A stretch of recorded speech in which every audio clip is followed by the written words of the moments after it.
Assalamualaikum warahmatullahi wabarakatuh. Alhamdulillahirabbil alamin. Wassalatu wassalam ala asrofil anbiya'i wal mursalin wa ala alihi wa ashabihi ajmain. Amma ba'd.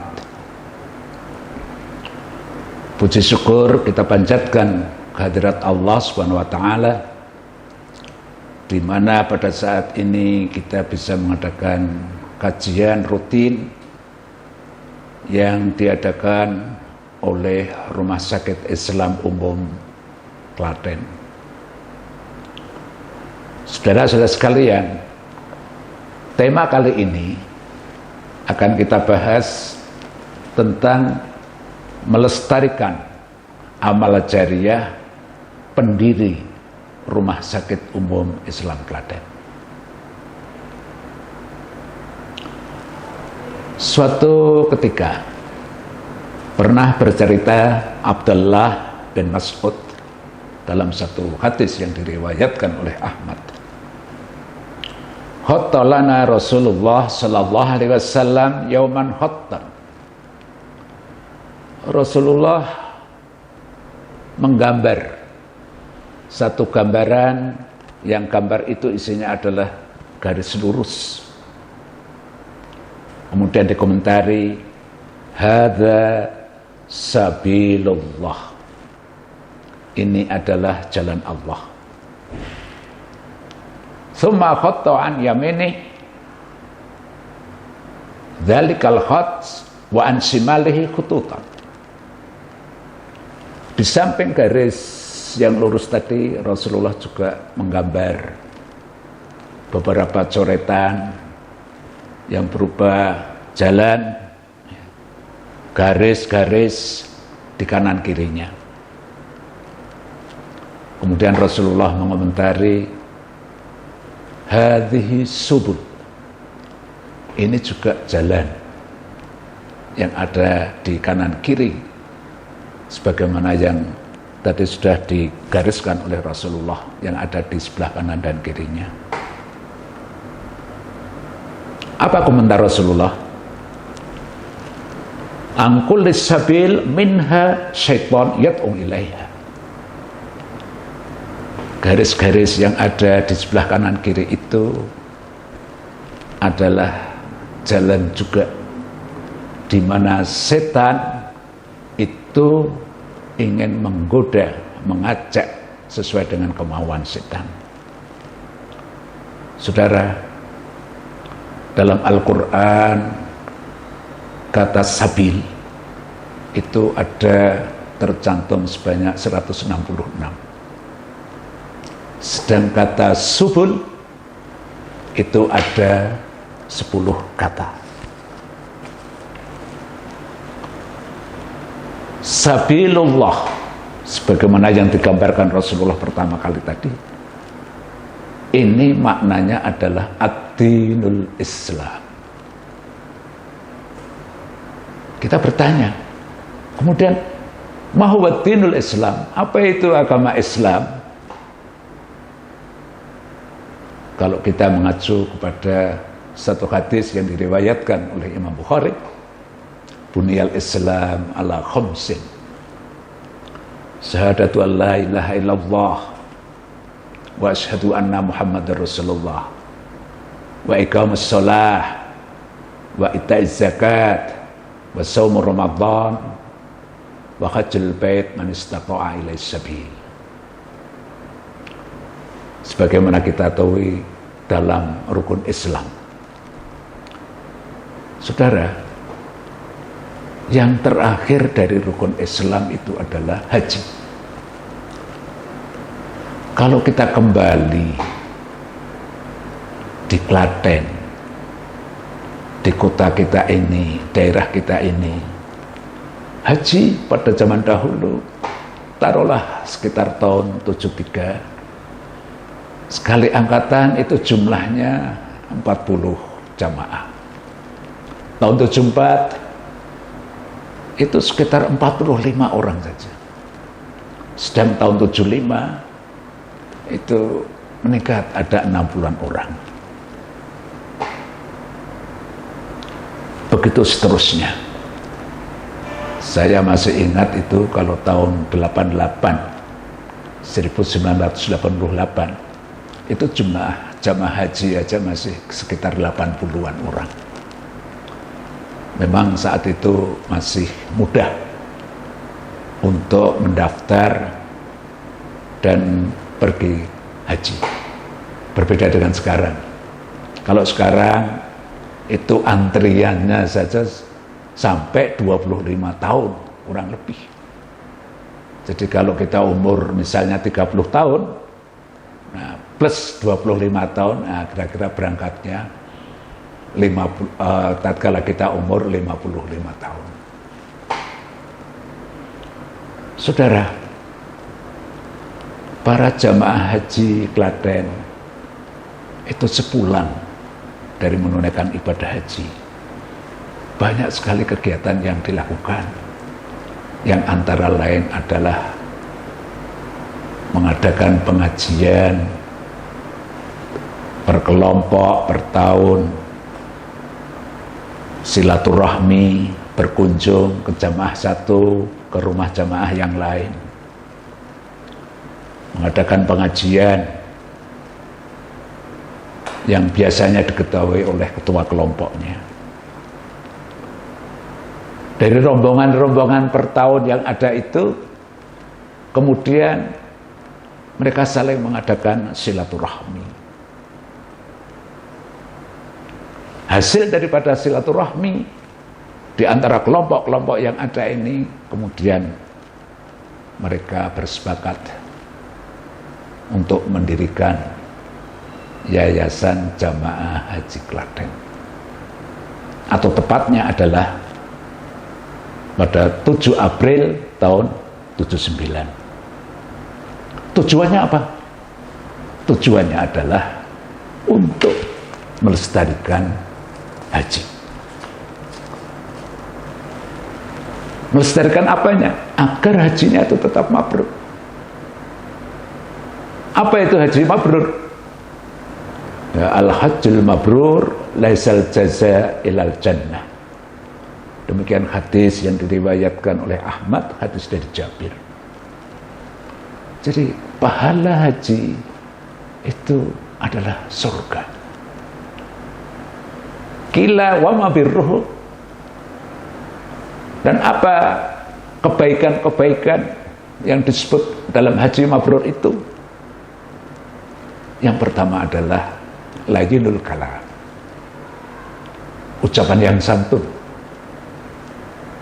Oleh karena itu, karena semangat agar hajinya itu tetap mabrur, maka para jamaah hujjaj dari Klaten ini mengadakan silaturahmi antar kelompok, yang kemudian diadakan musyawarah. Dari silaturahmi, musyawarah, itu juga diadakan rapat-rapat yang kemudian dikenal dengan istilah silatul fikri, bermusyawarah, yang akhirnya nanti akan membuahkan silatul amal untuk mengadakan dakwah bil hal, action, dakwah bil amal. Saudara sekalian, salah satu tujuan silaturahmi ini adalah untuk ukhuwah. Maka dalam visi misi yayasan itu adalah terwujudnya ukhuwah. Ukhuwah itu pada dasarnya adalah diberikan contoh oleh para ulama-ulama terdahulu, juga pada para imam. Misalnya silaturahmi antara Imam Syafi'i dan Imam Hambali. Imam Syafi'i itu tempat tinggalnya adalah di Palestina, sedang Imam Hambali itu adalah dia berdomisili di Baghdad, Irak saat itu. Ada satu peristiwa yang menarik. Tatkala Imam Syafi'i berkunjung silaturahmi ke Baghdad yang jaraknya adalah cukup jauh sekali, bisa 1000 kilo. Dia ingin silaturahmi dengan temannya,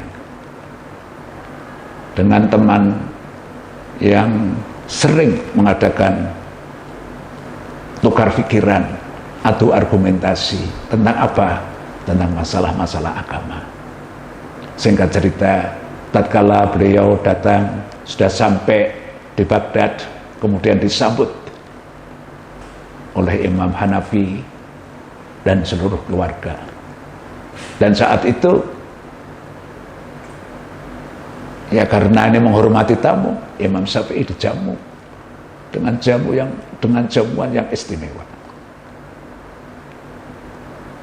Dan saat-saat waktu sudah menjelang malam, dipersilahkan untuk menikmati hidangan yang telah disiapkan. Lebih daripada itu, setelah makan malam dan ngobrol secukupnya, tuan rumah mempersilahkan, Pak Imam Syafi'i ini kelihatannya capek sebab dari perjalanan yang jauh. Maka saya persilahkan Pak Imam Syafi'i untuk istirahat. Itu ada kamar yang telah kami persiapkan. Oh, terima kasih Pak Hambali. Saudara, sampai waktu subuh, kemudian Pak Imam Syafi'i ini keluar dari kamar, sholat berjamaah ke masjid bersama keluarga Bapak Imam Hambali. Ada satu hal yang dipertanyakan oleh anaknya. Jadi Pak Imam Hambali ini punya putra putri, anak perempuan. Dia menanyakan kepada bapaknya, Pak Hambali, Pak, tamu bapak itu katanya imam besar, katanya dia ahli ilmu, sudah barang tentu wawasan keagamanya luas, tapi kok begini ya Pak ya, ada apa memangnya? Maaf Pak, tatkala tadi malam itu kita jamu, dia makan kok dengan lahapnya, dengan enaknya, dan hampir semua makanan itu ya dirasakan. Ada istilah, maaf yang bahasa kasarnya, kok kaya wong ra tau mangan. Masa iya? Iya Pak, saya yang tahu persis, sebab saya yang bersihkan ya piring-piring sisa makanan yang ada, saya bawa ke belakang. Baik, coba nanti saya tanyakan. Coba sekarang, selain itu Pak, itu beliau ini kan imam besar, kenapa semalam itu dia tidak sholat tahajud? Ah, apa ya, kok tahu saja kamu? Iya Pak, saya awasi, tempat wudhunya kan ada di luar kamar. Oke, ada lagi yang mau ditanyakan? Ada Pak.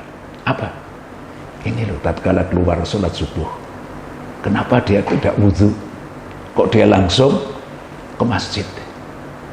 Baik, wah kamu ini, coba nanti akan saya komunikasikan, saya tanyakan kepada beliaunya. Betul, setelah sholat subuh bareng-bareng, Pak Hambali tanya, Pak Syafi'i, ini maaf, ini ada beberapa pertanyaan dari anak saya. Pertanyaan apa? Gini Pak, semalam itu kelihatannya Bapak itu tatkala kami suguh dengan hidangan, itu kok makannya lezat sekali, menikmati sekali, dan antusias sekali. Oh betul. Kenapa saya begitu? Sebab saya tahu bahwa apa yang saya makan itu adalah dari barang yang halal. Saya tahu bagaimana Pak Hanafi, Pak Hambali itu memperoleh harta.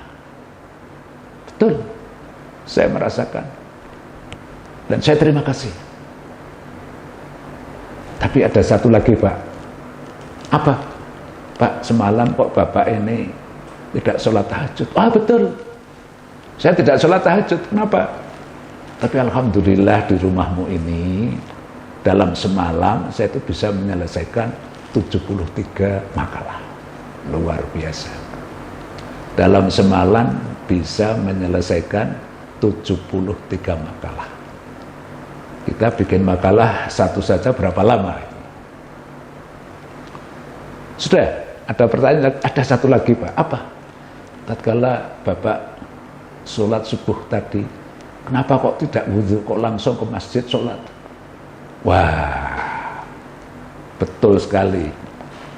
Wudhu yang saya pakai itu adalah wudhu tatkala saya sholat isya. Sehingga saya itu bisa menahan untuk tidak batal dari isya sampai subuh. Saudara-saudara sekalian, jadi di antara dua tokoh imam besar itu saling menghormati, saling silaturahmi. Mereka tahu innamal mu'minuna ikhwah, bahwa sesama orang mukmin itu adalah apa? Bersaudara. Lebih daripada itu, ini persis apa yang dilakukan oleh bapak-bapak kita, para pendiri yayasan, pendiri rumah sakit. Rumah sakit Islam Klaten ini diawali adalah berdirinya poliklinik pada awalnya. Poliklinik, dan itu berada di Masjid Raya. Di bawah masjid itu ada beberapa ruangan, dan itu yang digunakan sebagai poliklinik. Kemudian dari silaturahmi, silatul fikri, para pendiri yayasan ini bertekad untuk meningkatkan amal, untuk berdakwah lebih real lagi. Mereka bertekad untuk mendirikan rumah sakit. Ingin berdakwah, dan berdakwahnya itu adalah ad-da'watu bil hal, dakwah dengan action, ad-da'watu bil amal, langsung pada satu tujuan, fokus pada amal tertentu, yang kemudian dikenal dengan Rumah Sakit Islam Klaten. Dakwah itu memang banyak. Pertama, dakwah bil lisan, bil kitabah dengan tulisan, dakwah bil mal dengan harta, dan juga ad-dakwah bil hal atau ad-dakwah bil amal, action, pada satu kegiatan tertentu. Kenapa yang dipilih itu ad-da'watu bil hal? Karena para jamaah Hujjat Klaten ini adalah ingin mengamalkan salah satu kebaikan atau ciri daripada haji mabrur itu adalah it'amut ta'am, memberi makanan. Dalam arti luas, it'amut ta'am itu adalah apa? Kepedulian sosial. Kepedulian sosial. Nah, kepedulian sosial apa? Mereka itu menginginkan, ingin mewujudkan masyarakat yang sehat lahir dan batin. Maka saat itu, singkat cerita, mereka sepakat untuk mendirikan rumah sakit. Apa modalnya? Ada saja orang itu yang berderma, orang yang ingin menginfakkan, mewakafkan tanahnya, hartanya. Misalnya Pak Haji Maksum yang mempunyai toko mebel rezeki itu, dia andil 1000 meter persegi sekalian bangunannya. Juga ada orang yang menjual tanahnya dengan ikhlas meskipun pembayarannya belakangan. Kemudian juga ada diadakan lelang tanah dengan mengumpulkan jamaah haji dari berbagai angkatan. Dan lebih daripada itu, bagaimana membangunnya? Alhamdulillah ada saja orang yang wakaf berupa kamar. Maka kalau kita lihat lingkungan kita itu, di kamar-kamar itu ada tulisannya Haji A, Haji B, dan seterusnya. Lebih daripada itu, saat itu ya ada juga orang yang mewakafkan alkes, alat kesehatan. Ada yang meminjamkan alat kesehatan. Karyawan itu kadang-kadang ya pernah suatu ketika rela untuk tidak dibayar selama 3 bulan awal. Semangat. Semua saat itu adalah mempunyai semangat bagaimana supaya rumah sakit itu bisa eksis. Saudara, kalau Rasulullah itu tatkala hijrah datang ke Madinah, yang dibangun pertama kali adalah Masjid Quba. Saat itu orang-orang Islam pada nyempuyung, merespon, membantu. Lebih daripada itu apa? Bahwa Rasulullah itu bisa menyatukan 2 kelompok, kaum Muhajirin dan kaum Ansor. Ini luar biasa. Jadi kembali lagi adalah memang ada ungkapan begini, al-fadlu lil muqtadi. Yang utama itu adalah yang memulai. Wa in ahsana lil muqtadi. Adapun yang baik kemudian itu adalah siapa yang meneruskan. Laqad zar'a man qablana wa nazra'u nahnu liman ba'dana. Orang-orang terdahulu telah menanam sesuatu untuk kita. Yang jadi persoalan adalah apa yang akan kita tanam kepada generasi-generasi yang akan datang. Saudara, saat ini rumah sakit Islam adalah sudah mempunyai predikat rumah sakit syariah. Kita semua karyawan pada dasarnya adalah pendakwah yang luar biasa. Sebab apa? Sebab yang diinginkan kita adalah yang akan kita tuju itu adalah sabili rabbik, jalan Allah. Sekarang itu banyak institusi-institusi yang dengan kesungguhannya ingin mendirikan yang serba syariah. Ada hotel syariah, ada bank syariah, BBR syariah, ada wisata halal, ada pertemuan atau resepsi yang syariah, dan lain sebagainya. Oleh karena itu, kita yang berada di rumah sakit Islam Klaten ini, marilah kita bersama-sama menuju kepada jalan Allah, menegakkan dakwah yang real, dakwah menjadikan rumah sakit kita ini rumah sakit yang syariah, yang akhirnya nanti diridhoi oleh Allah Subhanahu wa taala. Terima kasih semuanya. Assalamualaikum warahmatullahi wabarakatuh.